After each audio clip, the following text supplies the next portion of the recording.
ईश्वर की बनाई हुई इस सृष्टि में हर व्यक्ति अलग है। हर दूसरा व्यक्ति किसी दूसरे व्यक्ति से पूरी तरह से विभिन्न प्रकार से अलग श्रेणी में आता है। उसकी बुद्धि अलग है, उसकी सोच अलग है, उसके सपने अलग हैं, उसकी धारणाएं अलग हैं। साइकोलॉजिस्ट भी मानते हैं, मनोवैज्ञानिक भी मानते हैं कि बुद्धि के अपने विभिन्न प्रकार होते हैं। कोई भी व्यक्ति किसी और जैसा नहीं हो सकता। तो हम इस आधार पर कि ये कैसे कह सकते हैं कि आप एक ही विषय लेकर के या सभी लोग एक ही विषय लेकर के पूरे जगत में या पूरे इस देश में पढ़ाई करें। तो ठीक ऐसी ही समस्या से इस वक्त कुछ बच्चे गुजर रहे हैं। उन बच्चों के लिए मेरा ये वीडियो समर्पित है। मैं उन बच्चों को ही मैसेज देना चाहता हूँ। कुछ बच्चे हैं जो क्लास 10th के बाद अभी तक कंफ्यूज हैं कि उन्हें हिंदी विषय लेना है या नहीं लेना है एडिशनल में। तो उन बच्चों के लिए कुछ ज़्यादा सोचने वाली बात नहीं है कि यदि देखिए आपको नहीं लेना है तो नहीं लेने के बहुत सारे आपके पास कारण हो सकते हैं। उसके लिए बिल्कुल आप स्वतंत्र हैं। मैं यहाँ पे आपको कोई प्रेशराइज नहीं कर रहा हूँ। मैं किसी भी तरह से आपको ये समर्थन नहीं बताना चाहता, ये कोई भी विरोध नहीं जताना चाहता कि आप ये क्यों ले रहे हैं। लेकिन मैं उन बच्चों से कहना चाहता हूं जो थोड़े से कंफ्यूज हैं, जो लेना चाहते हैं। आप क्यों हिंदी ले सकते हैं? देखिए, सबसे पहला कारण, जो विषय आपने क्लास 6 से बहुत सहजता से पढ़ा हो, इवन आप तो मातृभाषा हिंदी हार्टलैंड में रहते हैं, तो जो आपने शुरुआत से पढ़ा हो तो उसके साथ आप सहज ज़्यादा होंगे। हालांकि जिनको साइंस साइड लेनी है और जिन्हें अलग ही विषय अलग प्रकार की श्रेणियों में जाना है, जिन्होंने कुछ सोचा हुआ है अलग तरीके से, तो उनके लिए कोई समस्या नहीं है। जो कंफ्यूज हैं, सिर्फ उनके लिए मैं बात बताने का प्रयास कर रहा हूं कि हिंदी आप क्यों ले सकते हैं, हिंदी विषय आप क्यों ले सकते हैं। तो हिंदी लेने के 2-3 कारण हो सकते हैं, मुख्य 2-3 कारण हो सकते हैं। देखिए कैसे। पहले तो पहला तो यही हो सकता है कि आप जिस विषय से कक्षा 6 या 5 या उससे पहले 4 से भी आप बहुत अच्छे से परिचित हैं और वहां से आप सही करते हुए आ रहे हैं, बहुत अच्छा करते हुए आ रहे हैं। कक्षा 10 में भी आपने अच्छा किया, कक्षा 9 में भी आपने अच्छा किया, तो संभवतः ये तो बहुत ज़्यादा उसकी महत्वपूर्णता बढ़ जाती है कि आप 11th और 12th में भी अच्छा करेंगे। ये अलग बात है कि कुछ विद्यालयों में अब आकर के हिंदी विषय लिया जा रहा है और जैसे जैसे हम आगे बढ़ेंगे वैसे वैसे आप देखेंगे हिंदी का प्रचार प्रसार आगे बढ़ेगा। ये तय है, ठीक है। दूसरी विशेष बात यह है कि गत वर्षों में देखा गया है कि जो 10th का रिजल्ट अच्छा गया है हिंदी में, कुछ बच्चों के 100% मार्क्स आए हैं। इवन 10th में तो खैर मार्क्स ज़्यादा ही अच्छे आए हैं और 12th में भी 90% से भी अधिकतर अंक बच्चों को मिले हैं। तो ऐसा कहना ये गलत अब हो गया है कि हिंदी भाषा में या किसी भी भाषा में अब 100% अंक नहीं मिलते हैं। ये कहना तो बिल्कुल ही गलत हो गया है। और तीसरा जो बिंदु है वो बहुत ज़्यादा महत्वपूर्ण है, जो शायद मुझे ऐसा लगता है कि बहुत सारे बच्चे नहीं जानते होंगे। वो बिंदु ये है कि सीबीएसई का एक छोटा सा नॉर्म है जो कि बहुत महत्वपूर्ण है, बोल्ड अक्षर में वहां पे अंकित है। आप चाहेंगे तो पीडीएफ का प्रोवाइड आपको इंटरनेट पे आराम से मिल जाएगा। मैं बता देता हूँ फटाफट से। अब देखिए, जैसे 5 सब्जेक्ट होते हैं, 5 सब्जेक्ट हम लेते हैं। 5 सब्जेक्ट में से जो हमारे उसमें एक लैंग्वेज है, ये सब आपको पता है, मैं ब्रीफली बता रहा हूँ बस।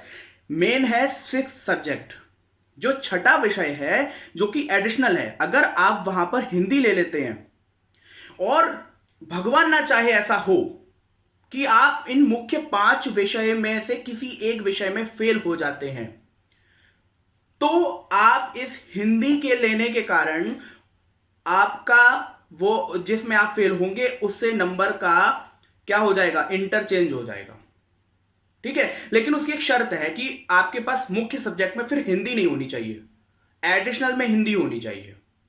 बाकी का जो डिटेल है वो आप सीबीएसई के नॉर्म्स में पढ़ सकते हैं, स्वयं पढ़ सकते हैं। आप क्यों इंतजार करते हैं किसी और का? और आप सिर्फ यह सोच करके कुछ और विषय ले रहे हैं क्योंकि हमारे दोस्तों ने ले रखा है, ये बहुत गलत कारण है। ये आपके जीवन को खराब कर देने जैसा कारण है। आप अपना इंटरेस्ट देखिए, क्या आपका वास्तविक में इंटरेस्ट है? इंटरेस्ट है तो मेरे जैसे को किसी को भी समझाने की आवश्यकता नहीं है। आपको ये देखना है कि आपकी रुचि है। और तीसरा एक और कारण है जो कि चौथा है, तीसरा नहीं है। चौथा मेरे हिसाब से है, भारतीय संस्कृति को जानना है अगर और हिंदी नहीं आती, कैसे संभव है? अब हिंदी आने का मतलब यह नहीं है कि आप पोंगा पंडित हो जाएं।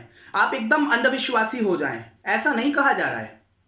आप हिंदी सीखिए, हिंदी पढ़ें, हिंदी में विशेष महारत हासिल करें और अंग्रेजी भी पढ़ें, विभिन्न भाषाएं भी पढ़ें। मैथिली शरण गुप्त को अलग अलग भाषाओं का ज्ञान था, सुमित्रा नंदन पंत को अलग अलग भाषाओं का ज्ञान था, महादेवी वर्मा को अलग अलग भाषाओं का ज्ञान था। तो क्या ये हिंदी के कवि लेखक नहीं हुए? चलिए, आप अपने आप को इस प्रकार की श्रेणी का नहीं मानते, कोई बात नहीं, लेकिन क्या हिंदी विषय से आपको ये आप अपने दिमाग में बिल्कुल ना रखें कुछ लोग कि हिंदी लेने से क्या होगा भविष्य। भारत की ऐसी कोई सेवा नहीं है डॉक्टर्स और टेक्निकल कैटेगरी को छोड़ करके जिसमें हिंदी के प्रश्नों का मूल्यांकन ना आता हो, प्रश्न नहीं आते हों। आप भारतीय प्रशासनिक सेवा देख लीजिए, केंद्र स्तर की या राज्य स्तर की। आप नौकरशाही की नौकरियों से लेकर के क्लरिकल तक की नौकरियों में देखिए, एक बहुत अच्छा अनुपात हिंदी के प्रश्नों का आपको मिलेगा। तो ये कह देना कि हिंदी में रोजगार नहीं है, ये बहुत गलत आप बोल रहे हैं, आप बहुत गलत सोच रहे हैं। इस मानसिकता को हटाइए। आप हिंदी इसलिए मत पढ़िए कि आपको रोजगार मिलेगा, रोजगार नहीं मिलेगा इसलिए मत पढ़िए, ऐसा बिल्कुल नहीं है। आप किसी भी विषय को इसीलिए तो पढ़ना चाहते हैं कि हम उस विषय को क्यों पढ़े भाई, उसमें हमारी क्या फ्यूचर है। ठीक है, आपको बताते जाऊं, 2011 की जनसंख्या के अनुसार भारत में 45% से ऊपर ज्यादा हिंदी भाषी लोग हैं और ऐसी लगातार ई कॉमर्स की वेबसाइट्स हैं जो अपना हिंदी ट्रांसलेशन करने के लिए अनुवादक खोज रही हैं।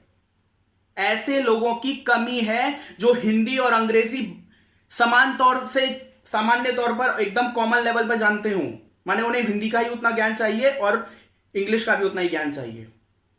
तो कहने का मेरा मतलब ये है, मतलब मैं आपको ज्यादा कहानी वृत्तांत बताने में इंटरेस्टेड नहीं हूं। मैं बस इतना कहना चाहता हूं कि आप हिंदी भाषी हैं और यदि आपका हिंदी में इंटरेस्ट है तो ज्यादा पूछताछ पड़ताल मत करिए, अच्छे से पढ़िए और हिंदी लीजिए। बाकी का आप स्वतंत्र हैं। मेरी बात को सुनने के लिए